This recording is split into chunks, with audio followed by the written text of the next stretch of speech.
வணக்கம். திருப்பாவை பாசுரம் 29.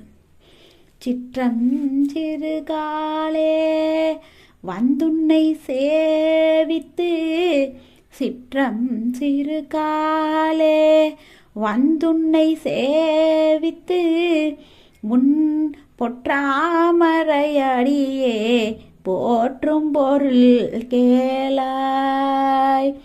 பெற்றம்மே துண்ணும் குலத்தில் பிறந்து நீ, பெற்றம்மே துண்ணும் குலத்தில் பிறந்து நீ, குற்றேவலங்களை கொல்லாமற் போகாது.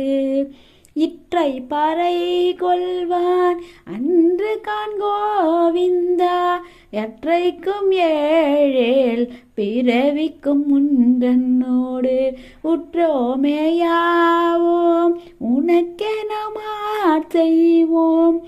மற்றை நங்காமங்கள் மாற்றலோரெம்